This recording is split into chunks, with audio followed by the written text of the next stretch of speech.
Akhandam Satchidanandam Avang Manasagocharam Atmanam Akhiladharam Ashraye Bhishta Siddhai.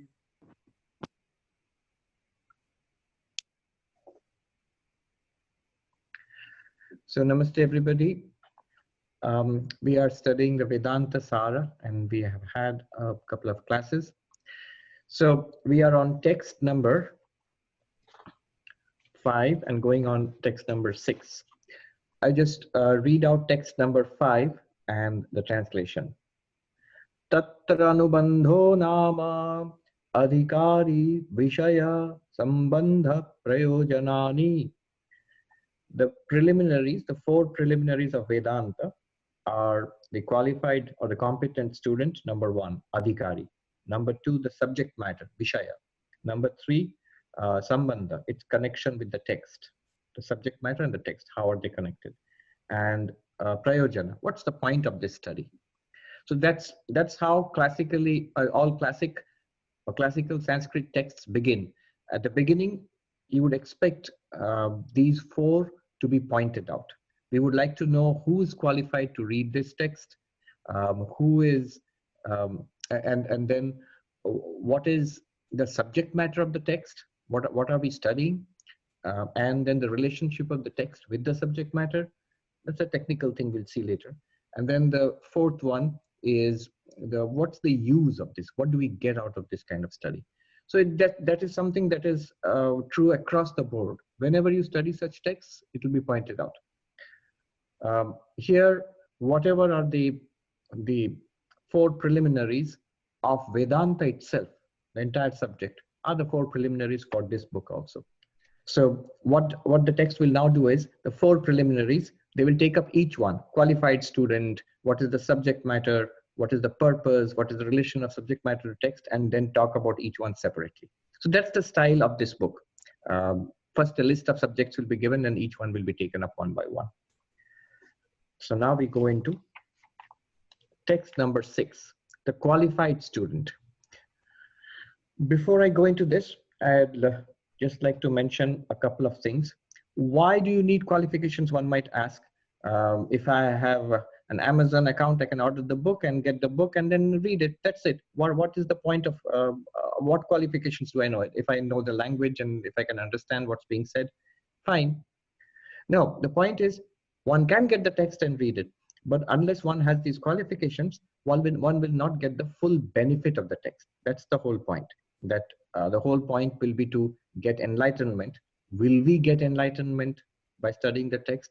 And the claim is, you will get the full benefit if we have the full qualifications. So that's why the qualifications of the student are important. It's like you take up a graduate level textbook in any subject.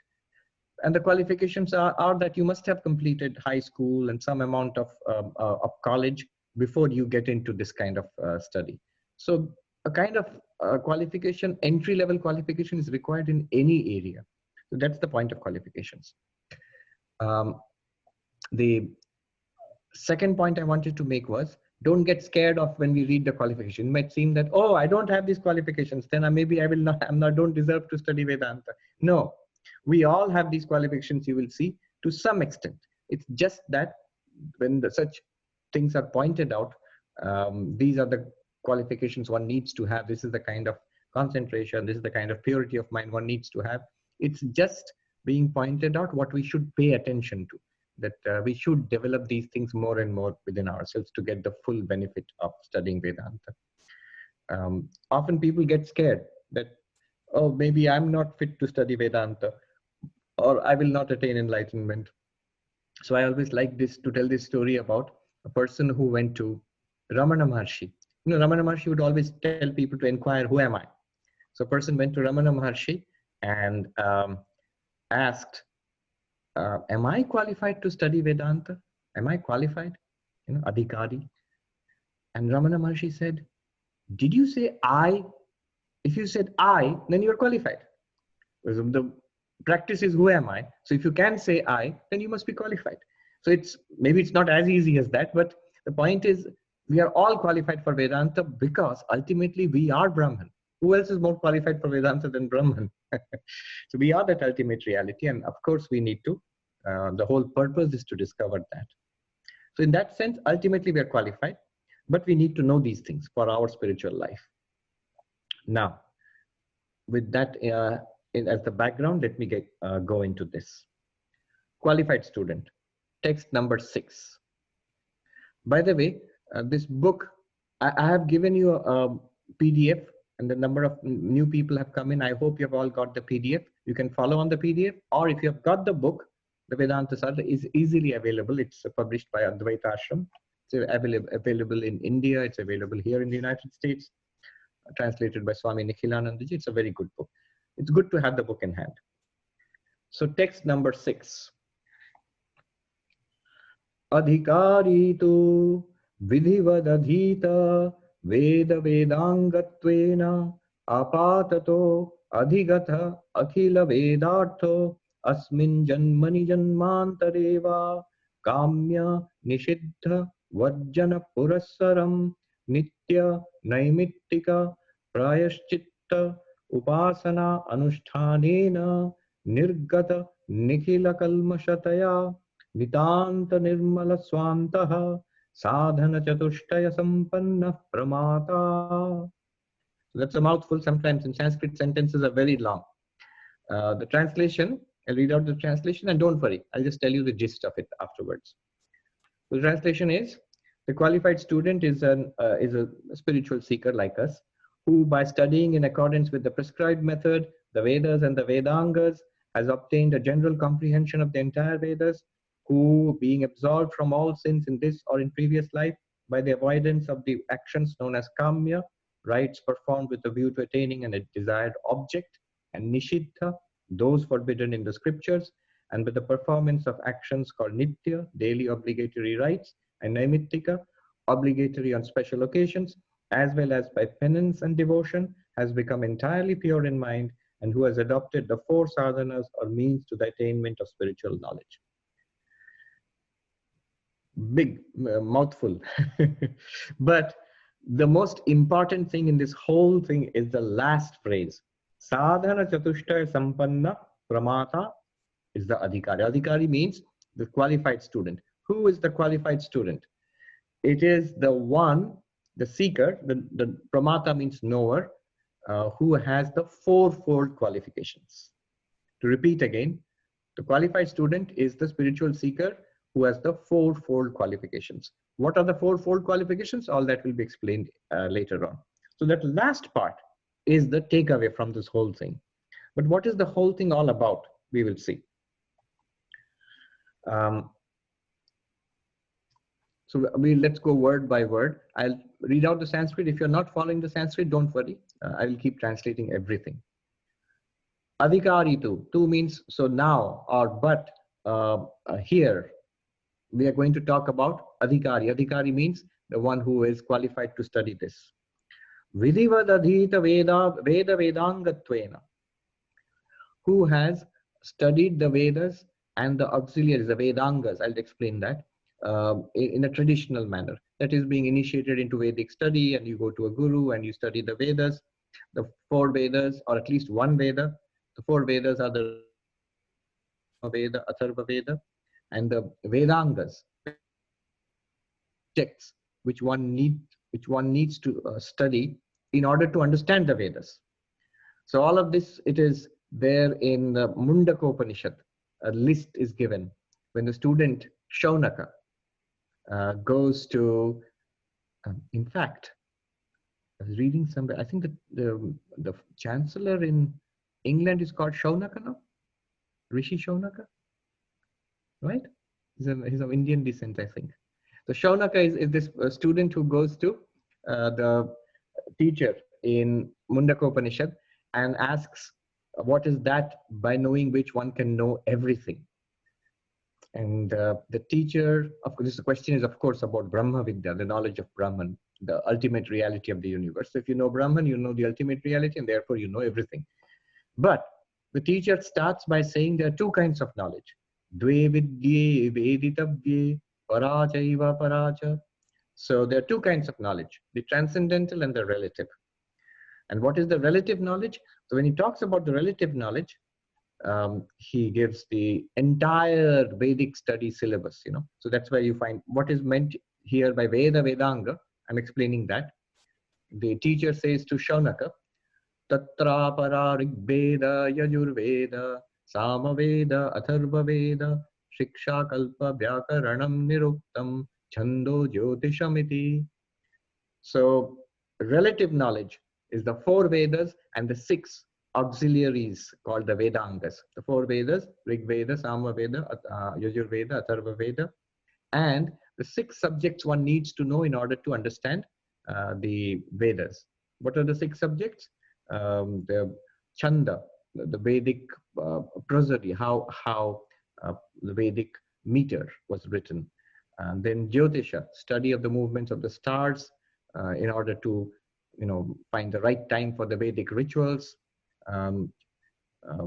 Nirukta, the Vedic dictionary, and then Vyakarana, the Vedic grammar, then another one, the Veda, Yajurveda, Samaveda, Atharvaveda, Shiksha. Shiksha here means, Shiksha does not mean education, Shiksha here means the proper pronunciation of Vedic, the Vedic chants, how to pronounce it properly. So there are rules for that, and so on. So these are called the Vedangas. So this is having studied the Vedas and the Vedangas, and apatata adhigata akhila vedartha. Having understood in general, apatata adhigata means having a general idea of the entire meaning, not having realized Brahman, then there's no purpose of the study at all. So having known the general meaning of the Vedic teachings, having studied the Vedas and got an understanding of the Vedas.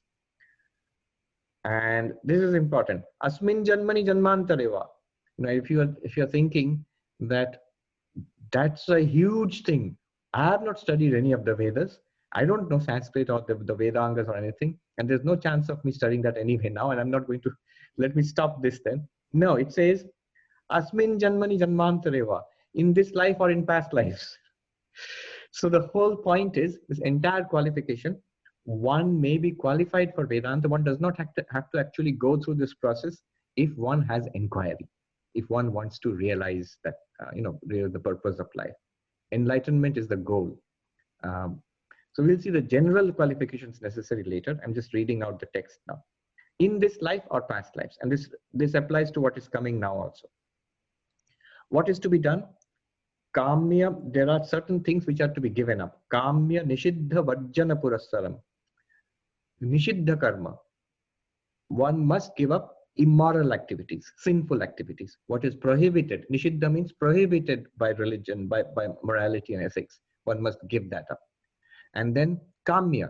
Not only give up the prohibited actions, but also there are actions which we perform for our selfish reasons. So there are certain rites and rituals in the Vedic karma kanda, the ritualistic portion, which are called kamya karma. So we read about, the kings who performed Vedic rituals for conquering their enemies, or they wanted children, or they wanted wealth, or something like that. So these are all called kamya karma. We have a this worldly or otherworldly goal, and we perform these rituals. But that's entirely to do with this world. That is not a spiritual goal. So those things also should be given up. One should not take to use religion for materialistic purposes. That's the point. Then, what should be done? So these are a list of do's and don'ts. What should be done? Nitya naimittika prayaschitta and upasana. So three kinds of rituals. Prayaschitta, for if I feel I have committed sins. So there are rituals which will help me to get rid of those sins and feel purified. So prayaschitta karma. There are also rituals. And then nitya naimittika. Nitya karma are the rituals a person following a Vedic lifestyle, who is a believer in the Vedas, who is a religious person. The rituals a person has to do every day. Obligatory rituals. So like Sandhya Vandana. So people used to do this. Naimittika are the rituals one has to follow at specific occasions, say on the birth of a child, or when one takes a sacred thread. Uh, special rituals for special times of the year or on special occasions in one's life. Those are called naimittika because of some particular reason. Naimittika. So these are three kinds of things to be done: nitya karma, naimittika karma, and prayashchitta karma. Three kinds of rituals plus upasana, worship as prescribed in the Vedas. Now, I just want to say here, what do all these do's and don'ts, everything will be explained later on. Each item will be explained, but we'll probably not be very clear about it even when we read the explanations. Because remember, the context is a Vedic context.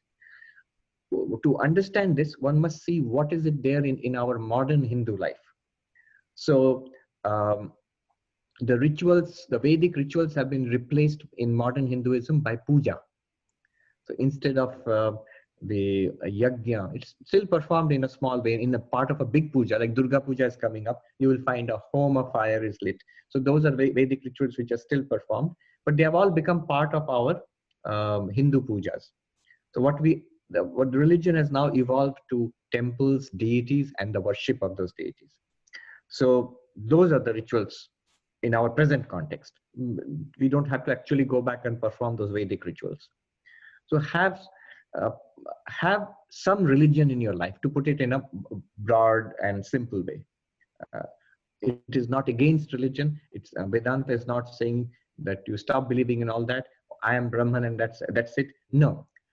A devout religious life is very helpful for Vedanta. Notice these are preparations for Vedanta. To be a student for this book or for Vedanta, it's helpful if one has a religious background. That way I can put it. And an ethical and moral life. Ethical, moral, religious life. And upasana. So this upasana is, in Vedas, certain meditations were prescribed. You had to visualize certain things, and their detailed descriptions are there. Now those things have gone out of vogue in modern Hinduism. In modern Hinduism, what we do is, those who have taken mantra diksha, you know, that an Ishta Devata is given, Krishna or Rama or Durga or Kali or Ramakrishna, and then you're shown how to meditate on your chosen deity, and you're given a mantra. So that is our upasana. So upasana basically means worship done mentally. Upasana has two sides. One is the physical puja which we do, which are equal to Vedic rituals. And then there is the actual mental internal worship that we do, which is visualization, repeating a mantra, which is equivalent to the Vedic upasana. And why is this done in such a way? Remember, this goes back to the structure of the Vedas. The Vedas themselves, the 4 books, if you see the constituents, what are they all about? They're about 3 things: karma, upasana, jnana. Karma means ritual, upasana means worship, and jnana means worship or meditation. Let's say meditation. And jnana means knowledge. Ritual, meditation, knowledge. Karma, upasana, jnana. This is the structure of the Vedas. In the Vedas, all the texts that you find there, they're concerned with these 3. So that's why you will see here, there is some instruction about karma. What do you do with the Vedic karma? Those karmas which are prohibited, don't do them. Nishiddha. Those which are related to fulfilling worldly desires, don't do them. Those which are obligatory duties, rituals, nitya karma, do them.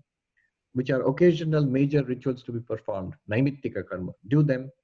Which are for repentance and for, if one feels guilty about past misdeeds, prayashchitta karma, do that. And then the second component is upasana, meditation. That also you have to do, upasana. Having done these, you come to the jnana portion. 3 parts: karma, upasana, jnana. You come to the jnana portion finally. The last and final portion of the Vedas, which is found in the Upanishads, which is called Vedanta. So we are now going to enter Vedanta. You see, I hope this is making sense. Now we are going to enter Vedanta. Who is going to enter Vedanta? Those who have already done the karma and upasana portions of the Vedas. What does it mean for us today? For us, it means today that some religious background is necessary. an ethical life is necessary, plus some practice of meditation is necessary. It's a good, solid foundation for Vedanta, which we are going to enter now. This is an interesting balance. Usually, religion is understood as rituals, prayers, meditation. And here in Vedanta, we are being told all those are not the actual, the essence of spirituality, which is Vedanta, which we are going to talk about and learn today. I mean, learn from now on. But on the other hand, those are not to be dispensed or scorned and thrown away. Some Vedantists make that mistake. So they say, we don't need rituals. It goes back to the time when Advaita Vedanta was being taught, becoming popular in India after Shankaracharya. So many Hindus thought, are these people actually Hindus? Are they religious people? Are they some kind of Buddhists? Are they some kind of atheists or skeptics? I mean, do they go to temples? Do they take bath in the Ganga? Do they go on pilgrimages? Do they believe these things? So the Advaitin had to say, yes, we believe all of it. We believe all of it, but all of it is what is called the transactional, Vyavaharika level. At that level, and it's a very good preparation for the actual Vedanta, which we're going to talk about. So this is one side. The other kind of extreme is those who don't pay any attention to the Vedanta, and they are remaining only at the level of rituals and maybe some kind of meditation. Mostly, sometimes people remain only with rituals, external observances. That is not the essence of spirituality. One must come to the core, which is Vedanta. Okay. Now, I think, so what is the purpose of all of this? The purpose is next. Nirgata Nikhila Kalmashata. I'm reading from the text. Those who are following the Sanskrit. Nitanta Nirmala Swanta. Swanta means one's own mind. Antakarana, one's own mind. What will happen? Nirgata, Nitanta Nirmala. Very pure. So the mind has to be made pure or very pure. How? Nirgata Nikhila Kalmashataya. Having erased, removed all kinds of impurities from the mind. Removal of all kinds of impurities from the mind, attainment of a pure mind. As a result of which, what will happen? As a result of all of this, sadhana chatushtaya sampanna, we will get 4 qualifications, which are essential for Vedanta. That's the whole takeaway from this, those 4 qualifications. And all of this which we read was how does one become qualified for Vedanta? One becomes qualified for Vedanta if one has those 4-fold qualifications, which we will see later. I will take questions, but before that, let me just share the basic structure of spiritual practice in Vedanta. This is an important thing I will share with you, which will be helpful for the study of any Vedantic text. And later on, you want to study Upanishads, Bhagavad Gita, the commentaries of Shankaracharya. It helps in understanding what's going on. So let me share this. I'll share the screen with you also so that you can see. One second.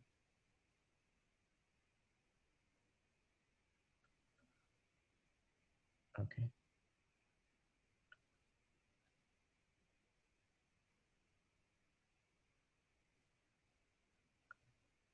Can you see this PowerPoint? Yes. Okay. So this is what we are studying. The 4 preliminaries to the studying to a text are the Adhikari, Vishaya, Sambandha, Prayojana. But this is what I wanted to share with you. So look at the whole structure of spiritual practice in Advaita Vedanta. Advaita Vedanta says, you are Brahman. That's the teaching. So there should be no problem.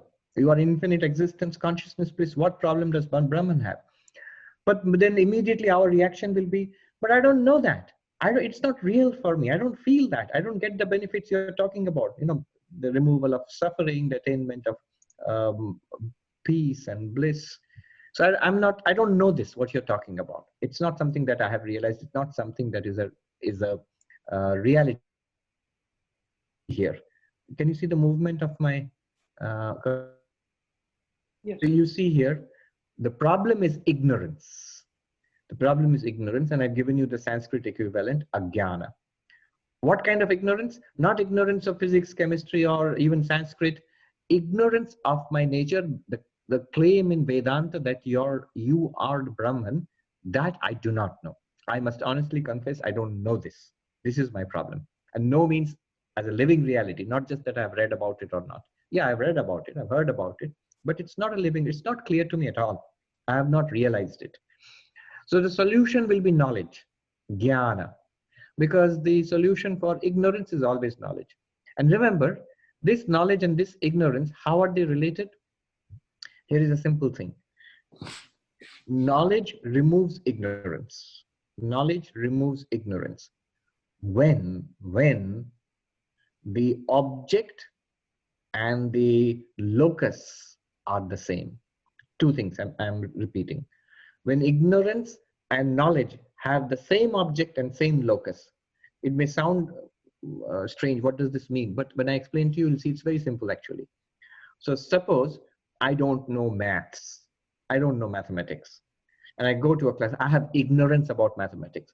So what is my ignorance about? What is the object of my ignorance? Mathematics. Where is that ignorance? In me, in my mind. Now I go to the teacher. Teacher is going to give me knowledge about mathematics. So the knowledge must be about what? About mathematics. I can't go to a music teacher or Spanish teacher, because the object of my ignorance is mathematics. So the knowledge must be about mathematics. The object must be same. What is it? What are you ignorant about? Then you need knowledge about that only. And where should the knowledge come? It should come where there is ignorance. Where is ignorance? In me, not in my teacher. The knowledge which is in my teacher that will not remove my ignorance. That knowledge has to come in me, and it has to be about what I'm ignorant of. Then if the locus means the place where it is. If the locus and the object of ignorance and knowledge are the same, then only knowledge removes ignorance. So if the object of ignorance is mathematics, I do not know mathematics, then the knowledge also must be about mathematics. If the locus of ignorance is in me, I do not know mathematics, then I must know mathematics. The knowledge must come here. Sounds like a simple thing. We all understand this. Why I make a big deal about it? Because first of all, when we say Vedanta is about knowledge, Jnana Yoga, knowledge yoga, not all kinds of knowledge. Only knowledge about the self, about what I am. And also, my teacher's knowledge will not help me. The enlightened persons, Vivekananda's, Raman Maharshi's knowledge will not help me. It has to become my knowledge. I must realize this. Okay. How do I get it? What is the method? The method is Shravana, Manana, Nididhyasana. One must Shravana means hearing. All these things will be explained later. Shravana means hearing. Manana means reasoning about it. And Nididhyasana means meditating about it. Shravana, hearing of the teachings of Vedanta. It means it means actually systematically studying Vedanta. Systematically studying Vedanta. When we study it, a lot of questions come. And so those questions have to be resolved through mananam, reasoning, discussion. And then once I have studied it, once I have understood it, then I must meditate upon it to assimilate it so that it becomes knowledge. It becomes realization, living knowledge. And this knowledge alone can remove ajnana, ignorance. All right, that sounds fine. So this whole process is called Jnana Yoga. Shravana, Manana, Nididhyasana is called Jnana Yoga. That sounds fine. But then the complaint will be, I have been attending so many classes. I have read so many books and heard so many lectures. Somehow knowledge is not coming and ignorance is not being removed. I still don't realize that I am Brahman. Then Vedanta says there is another level of second level of problems. What is that problem? Vikshepa. Vikshepa literally means scattered mind. The mind is unable to absorb what is being taught. I am hearing that I am Brahman, not working. It's not working. I'm not realizing that. I'm somehow not getting it. So the mind must be concentrated. Problem, scattered mind. Solution, concentration. In Sanskrit, Vikshepa. And the solution for that is ekagrata. It's a common Sanskrit word found in many Indian languages. It means focus or concentration. How is that achieved? Remember, this whole structure is classical Advaita Vedanta. If you go to a bhakti teacher, they will not at all agree with this structure. It's about the traditional Advaita Vedanta, the structure followed in this book and in all Advaitic texts. So, how does one get concentration? By meditation, devotion. So, Raja Yoga and Bhakti Yoga will be useful here. For what? Not for liberation, not for enlightenment, but for concentration of mind. What will give you liberation? Only knowledge. Knowledge will remove ignorance and you will find that you are always liberated. You are ever liberated. So this Raja Yoga and Bhakti Yoga is actually what is called Upasana in this book, or Upasana in the Vedas. Now one might at this point object, but I have been meditating. I took the mantra from such and such guru so many years ago, and for last 20 years meditating, but my mind is so, it fluctuates so much. I either fall asleep or my mind becomes restless when I meditate. So they're saying, Vedanta will say, there is another level of problems, a third level of problem, and I promise this is the last level. The third level of problem is impure mind. Why can't the mind concentrate? Because the mind is impure. In Sanskrit, mala or chitta mala. I should add chitta mala. Mala simply means dirt, but what kind of dirt? Chitta mala. Chitta means mind. So chitta mala, the dirt in the mind, impurities in the mind, conditionings from this life and many, many past lives. So what is the solution? Chitta shuddhi. We keep hearing about this again and again in spiritual life. Chitta shuddhi, purification of the mind. This is the unglamorous work of spiritual life. This is where it starts actually. So purification of the mind. How is this done? Karma yoga. First of all, ethical, moral life, and then unselfish action. That purifies the mind. So how does this work? So look at this. Problem, impure mind. A solution, purified mind. How do you do it? By karma yoga, the mind is purified. With a purified mind, you meditate, upasana, and the scattered mind becomes concentrated. With a purified and concentrated mind, chitta shuddhi and ekagrata, jnana yoga, you come to Vedanta, and Vedanta, Shravana, Manana, and Nididhyasana will generate knowledge, which will remove ignorance, and we will know that we are Brahman. So this is the whole structure of spiritual practice. So is there a sequence? So are we saying that, so right now I have to start karma yoga. Then after 20 years, I will go to Raja Yoga and Bhakti Yoga. And finally, when I'm 70 years old, I will come to your Vedantasara class. No, not at all. All of these go together. They all go together. What will these first two do? Okay, this is one interesting insight here. This Karma Yoga and Raja Yoga, Bhakti Yoga, this Karma and Upasana, these two preliminaries before Jnana Yoga, what do they do? If they have been done well, then those 4 qualifications will come. One will become a qualified student of Vedanta. If they have not been done well, those 4 qualifications will be weak. Which are the 4 qualifications? We will see from after this. Okay, that's what I wanted to say. This is all a background for what we're going to study today.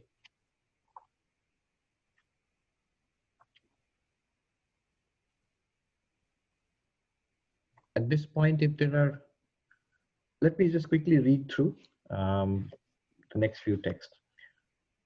So as usual, the author has used a number of technical terms, and as is his style, he will explain, he will define each of those terms. So he has mentioned things like kamya karma, nishiddha karma,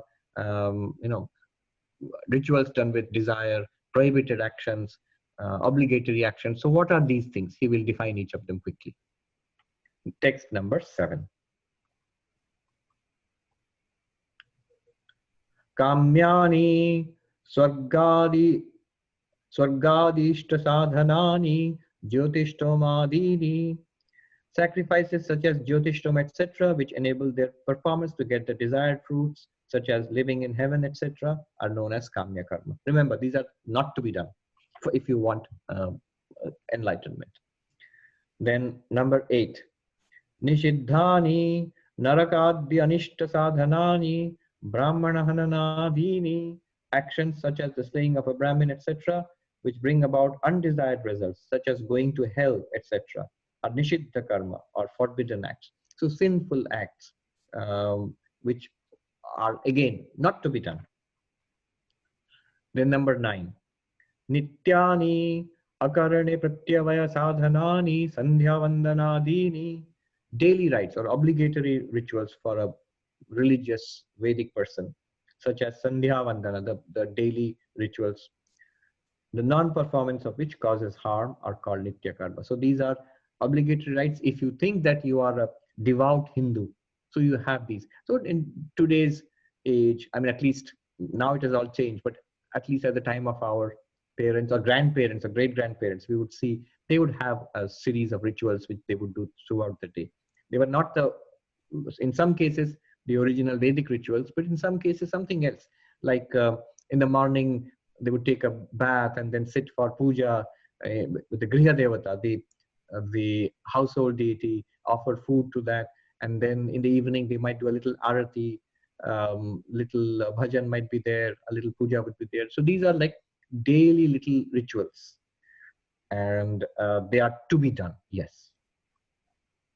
Then number 10, Naimittikani putra janmadhyanubandhini jyotishtomadini. Jatishti sacrifice, which are performed subsequent to the birth of a son, etc., are called the Naimittika karma, or rites to be observed on special occasions. So birth or the upanayana or other things, like marriage, etc. So certain rites are to be performed. A religious householder should perform those things.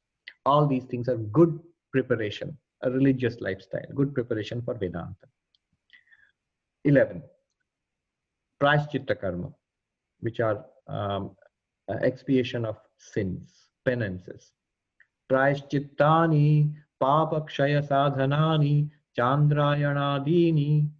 Rites such as the Chandrayana, etc., which are instrumental in expiation of sin, are prashchittas or penances. So it's a particular type. So all these names have been given.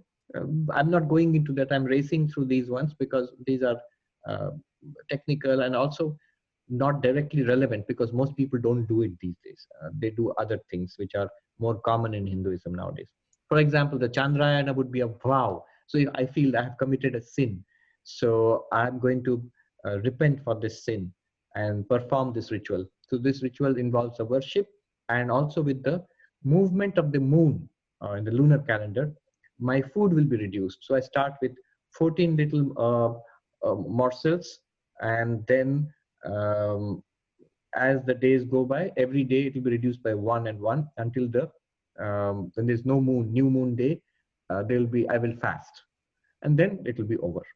Actually it will increase again. So again, it increases from 1 morsel, 2 morsels, 3 morsels, and at the end of the 14 days again, I can have a full meal. So that's a kind of ritual. Then number 12, I'm just racing through it, then I'll take the questions. Number 12, Upasana, meditations. Upasanani saguna brahma vishaya manasa vyapara rupani shandilya vidyadini.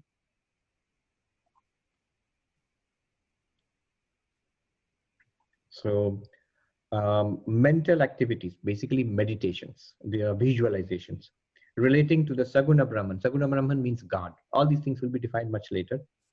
Such as are prescribed in the Shandilya Vidya are upasanas or devotions to be done. So Shandilya Vidya is a kind of meditation prescribed in Chandogya Upanishad. There are others also like Dahara Vidya. So as I said, the Vedas are divided into 3 parts: rituals, meditations, knowledge. We are actually going to enter the knowledge part now. The knowledge part is Vedanta. Vedanta is the knowledge portion of, or the spiritual, let's say the spiritual portion of the Vedas.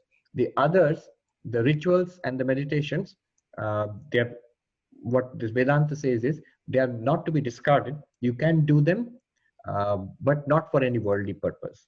Those are good preparations. If you do them without any worldly purpose, you just do them as a good practice, as a purificatory thing. What will you get out of it?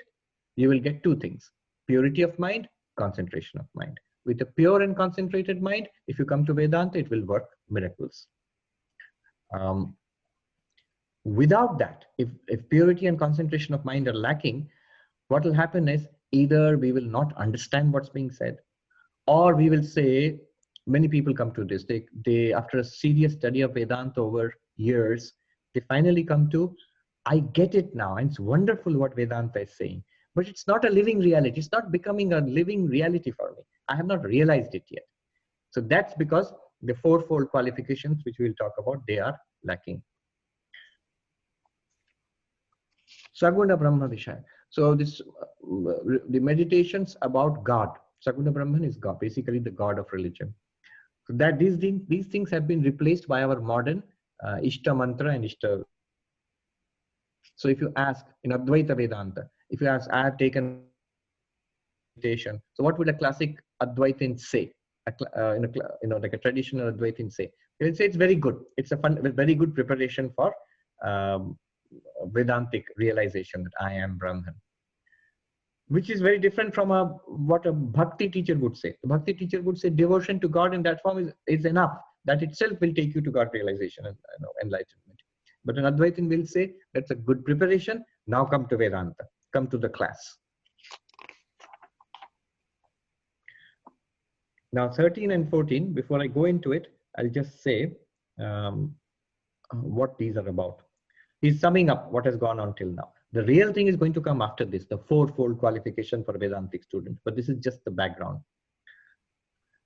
He will say that what is the purpose of all this? Nitya karma, naimittika karma, prayaschitta karma, upasana, doing these and avoiding other things.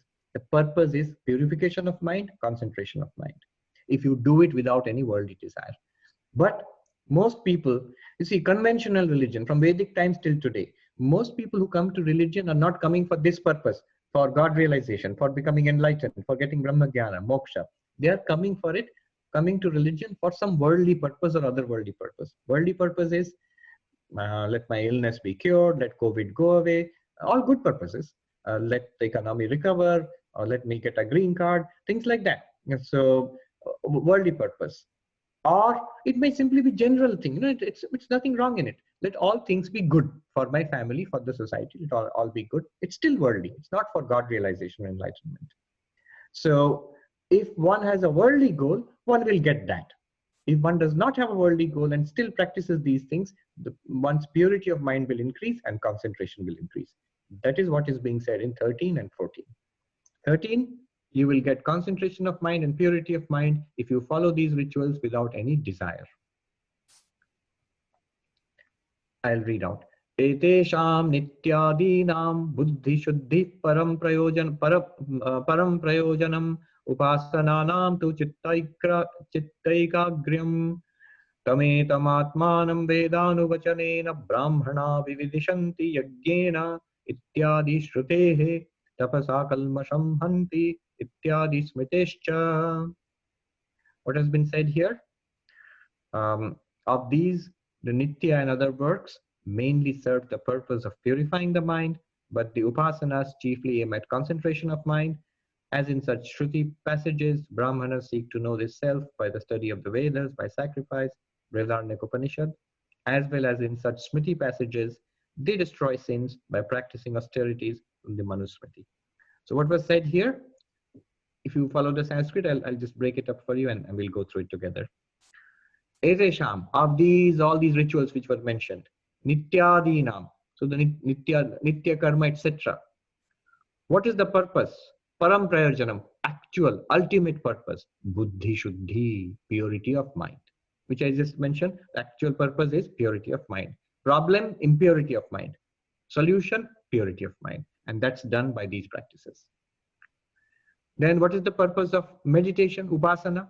Upasananam tu chitta aikagryam. The purpose of this meditation is concentration of mind. Now, another thing.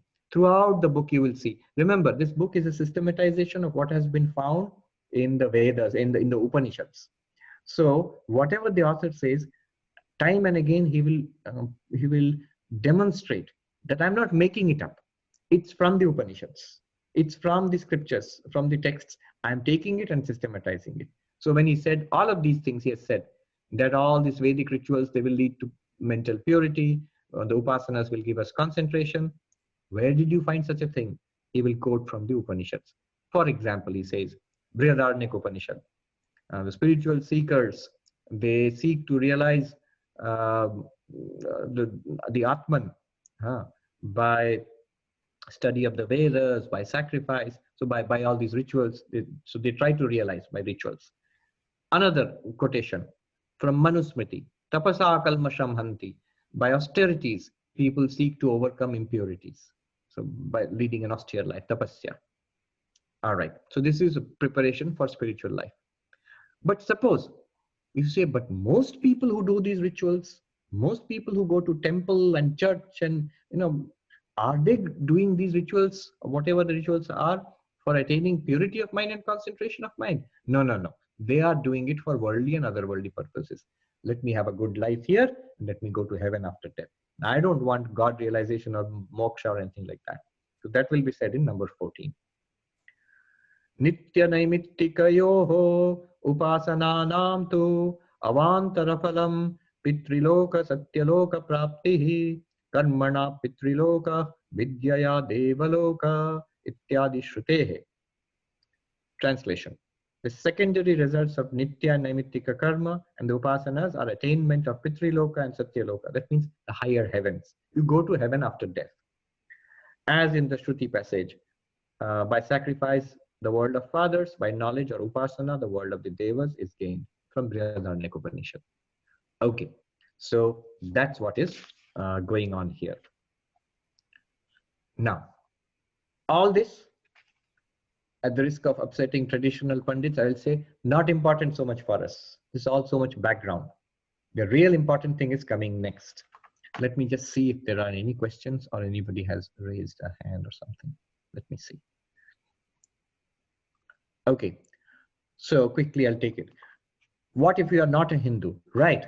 So it is not to be understood in a narrow or sectarian manner. See, what happens is in some religions, to get the benefit from that, you have to be a part of that religion. So you have to be a Christian and then you accept Jesus Christ as a savior. Then only the benefits will flow to you. Or become a Muslim and you accept Islam, then only you will get the benefit of Islam. But in Advaita Vedanta, it really doesn't matter. Though it is a tradition of Hinduism and firmly rooted in Hinduism, it's very impersonal. You will see at no point it says that if you believe this, if you are a Hindu, then only you get the benefit. No. If you become enlightened, if you get knowledge, ignorance is removed, whoever you are, you will get the benefit of it. You will become enlightened. You will be free of suffering. So it's a very impersonal philosophy. Now, because it is set in Hinduism and in the ancient Vedas, so all the preparations and preliminaries, you will see they are all very Vedic. In fact, why Hindu? Why only Hindu? Because even modern Hindus will find this strange because it's so almost obsolete. Modern Hindus are much more used to puja and festivals and mantras and all of that. So that is the way the religion has evolved. So what is the takeaway from this? The takeaway from this is for everybody. The takeaway from this is not that you have to be a Vedic Hindu for you to study Upanishads. No. To study Vedanta. No.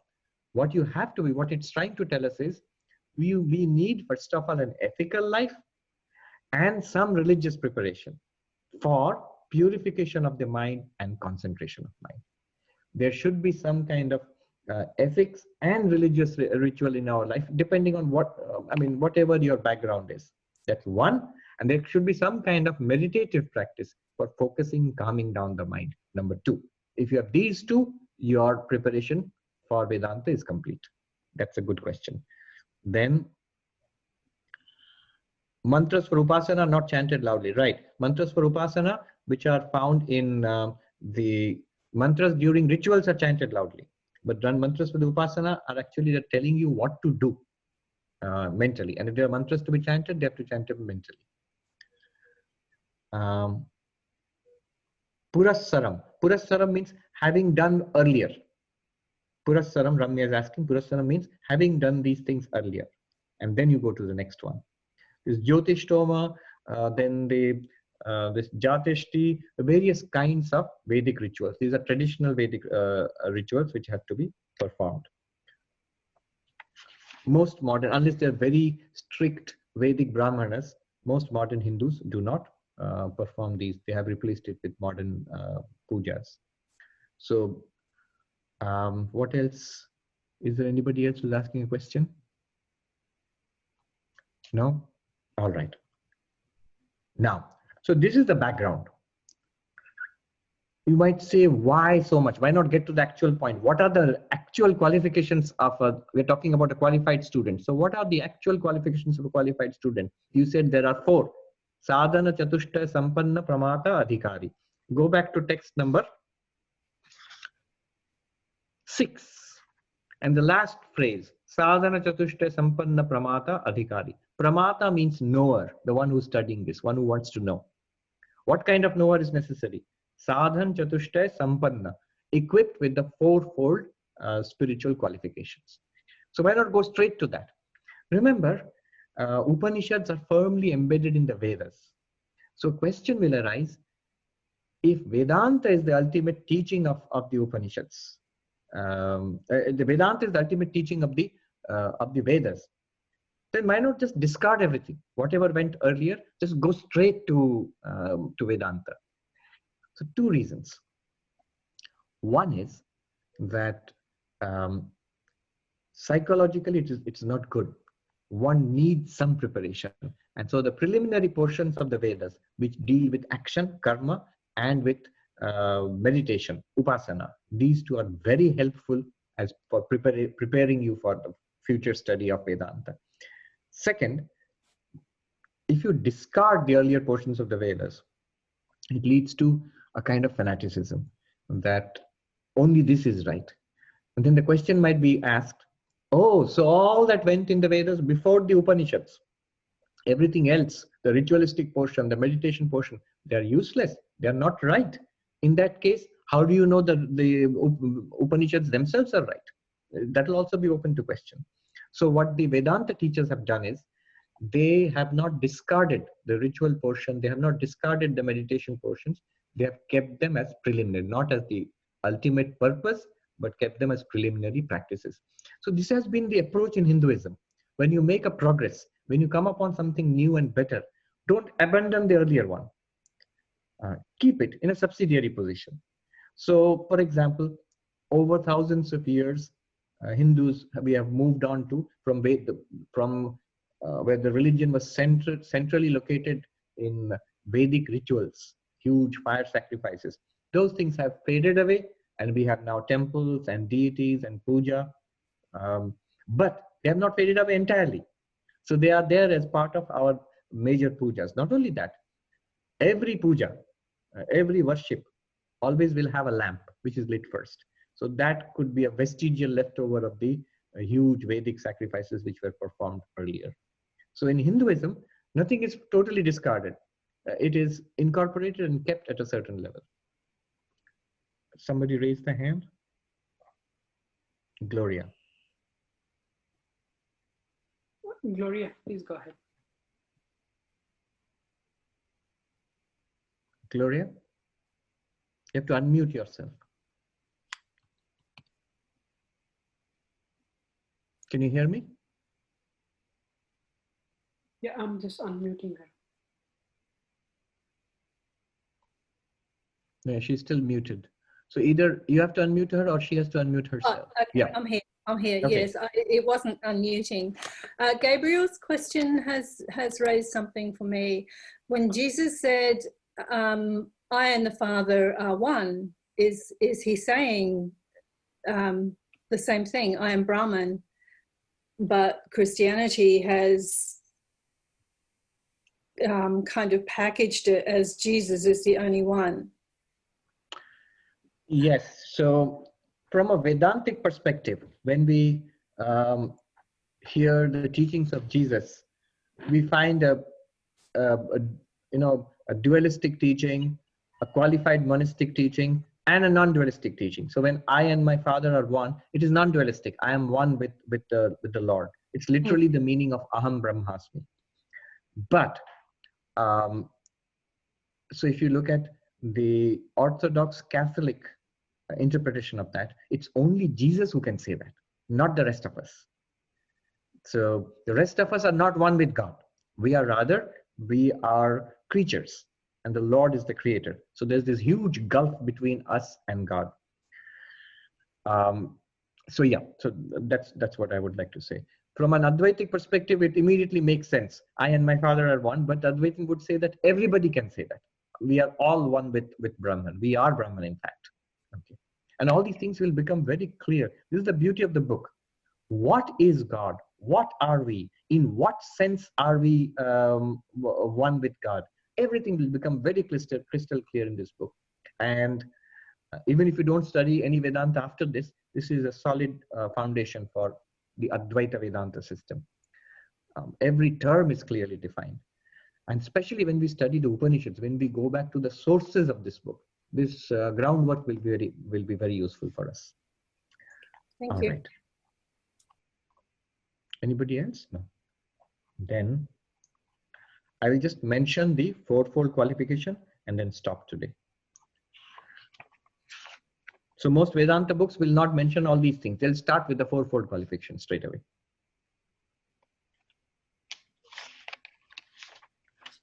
So it mentioned fourfold qualification for the Vedanta student. Come to text number 15. Text number 15. Those who are following the Sanskrit, you can follow with me. Sadhanani tyavastu viveka ihamutra falabhoga viraga shamadhi shatka sampatti mumukshuttvani. The means to the attainment of knowledge are: 1. Discrimination between things permanent and transient. 2. Renunciation of the enjoyment of the fruits of actions in this world and hereafter.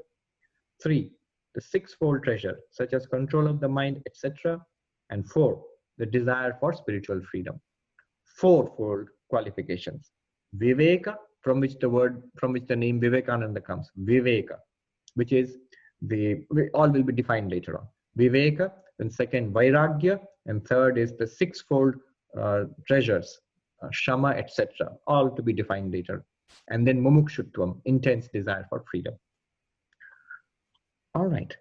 I'll just leave it at that if others have any questions, because this thing, it's better to discuss it at length in the next class, because he's going to go on till text number 26 about these fourfold qualifications. Girish, go ahead. Thank you. My question is about karma. Is karma associated only with individual jivas, or is there a collective karma for the entire empirical world as we know it? A karma that would dictate the life and the rebirth of the phenomenal world, because science does say that this world that we know will end. So is it other religions say that God will come down and all the dead will rise and all that. We don't have that here in Advaita. So, but we have a rebirth according to karma for the universe.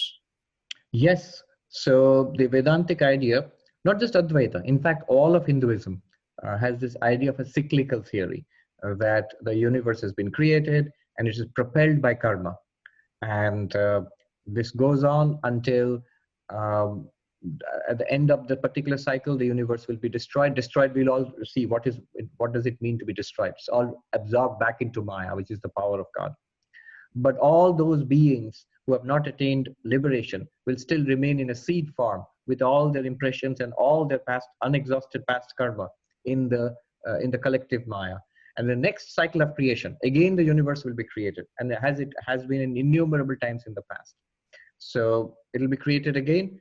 And all those beings who have not, suppose they have not attained enlightenment, I don't get off scot-free by when the universe ends, because I'll be kept in cold storage. And when the universe starts again, I'll be put back into play again, until this will go on until I get enlightenment. Only when I get enlightenment am I free of this cycle. So that's the idea. Is there collective karma? There will be collective karma, individual karma, collective karma. So karma is the fuel that propels this creation existence and destruction of the universe again and again and again. It's a cyclical theory. How would you reconcile this with one creation and then the end of the universe in some of the Abrahamic traditions? I would say in a cycle, if you take just one section of it, creation, existence, destruction, if you take that much only, that much only is what they're talking about. But the Indian view is much vaster. You take a step back and you begin to see that has happened again and again and again, and it's going to keep on happening. Advaita Vedanta, we'll see later on, says yes, but no. None of this has actually really happened, nor happening. Will it happen? Brahman alone exists from eternity to eternity, and it is eternity to eternity also is the language of time, which also depends on Brahman. There's only one perfect existence, which is non-dual Brahman. As long as we don't realize that, all this is temporarily or relatively valid for us. All this is important, but not ultimately true. The dualistic religions take this alone as the truth. There is God and there is us and we are in trouble and there is heaven and hell and earth and then creation and destruction. All of this is like a movie being played again and again. So does the movie have one show? Yes, but it also has many shows. So the hero will undergo tragedies and will finally triumph, and all of it will be over. And then in the next show, it will start all over again. So what Advaita Vedanta says is that it's a show. And otherwise, non-dual Brahman is perfect all the time. Thank you. Gabriel. Manish has a question. Who? Grish. Manish Srivastava. Yes. Swamiji, pranam. Namaskar. I have a couple of things. One is I struggle with the concept of sacrifice in Vedas. Yes. It has always bothered me. How can one have a purity of mind when the base of that is based on certain recommended sacrifice? The moment there is a sacrifice of a being, not sacrifice of a being. Yajna does not mean, so all of these yajnas, they generally don't mean sacrifice of living beings. Often they are just small rituals to be performed. Yes, animals were sacrificed in major Vedic rituals. And those were often rituals, they were rituals connected to some kind of worldly and otherworldly desire. So that was the old religion of the Vedas, yes. And Swamiji, one more thing. I think the matrix you showed on the PowerPoint slide, yes, if you just extend that into a third dimension, combine it with Sat, Raj and Tam Guna, yes, get a 27 cube matrix. And if you extrapolate that, you can say, imagine in the gurukuls that existed in the past, a guru would look at the specific quality and the readiness of a student to come based on those 27 different gradings of where the student was, and then accordingly prescribe which of the sequence that you put together in the slide, which comes first, because what the sequence that may work for one student may not work for another student. So it gives a very fine grading potentially to true. But remember what this says, this is something that you find in the Upanishads, in the Bhagavad Gita all the time. For everybody, there is a certain necessity of karma, certain necessity of meditation, and then ultimately jnana or knowledge works.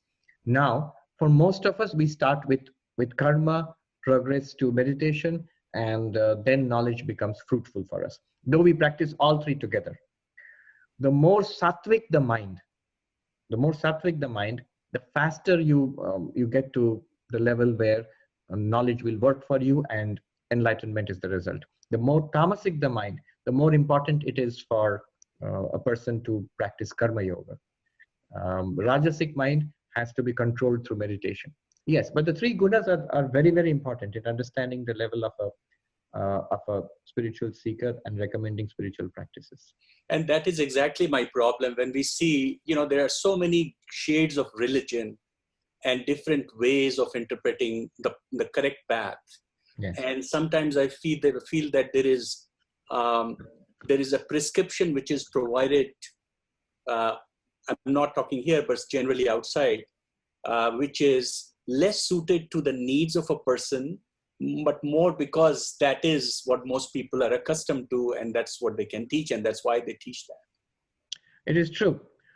That's why the Vedantic path is really good, because it gives you the whole, the whole broad span of spirituality from the beginning to the end. What we need is ultimately knowledge, not working because of lack of concentration of mind. Meditation is necessary. Not working because of impurity of mind. Then purification is necessary. If you see at that level, purification is not coming, that would be rare. But then you have to look then further back. Do I have an ethical and moral life? One can't jump from immoral life to unselfish action. No, immoral life to moral life. Moral life to unselfish life. Unselfish life to meditation and focused mind. With a focused mind, Vedanta becomes immediately effective. Yeah. And who else is there? All right. Jayant, are you there? Gabriel has a question. Yes. Gabriel, can you unmute yourself? Yeah, just quickly also to what Gloria said earlier. I find since I've been studying with you, Swami, I suddenly understand references that are made to the Bible, which I never understood before. And now, since studying with you, it's like, oh yeah, of course, this is what they mean. Like my father and I are one, other references. Suddenly it's crystal clear to me. So I just wanted to mention that I think Vedanta is wonderful. For example, very powerful. In the Beatitudes, in the Sermon on the Mount, Jesus says, blessed are the pure in heart, for they shall see God. If you're pure in heart, you'll see God. Now see, the whole point here is the fundamental task before us is this purity of heart. Purity of heart is what is called Chitta Shuddhi here, purification of the inner instrument. Right. Yeah. One Vedanta master once told me that with this purification, with the fourfold qualification, which we shall talk about next time, with those qualifications, approach Vedanta, the same teaching will take you to enlightenment. Without those, or without a sufficient grounding in those fourfold qualifications, approach Vedanta, and you'll be left with a feeling of, I understood it, but it's still not real for me. And I get what is being said, but it remains at the level of the intellect. What remains at the level of the intellect will deepen into enlightenment, not by more study, but actually by these preparations. All right, let's end this here. And we'll take it up next time. Thank you. Thank you, everybody. Thank you. Om Shanti Shanti Shanti Hari Om Tat Sat Shri Ram Krishna Arpanamastu.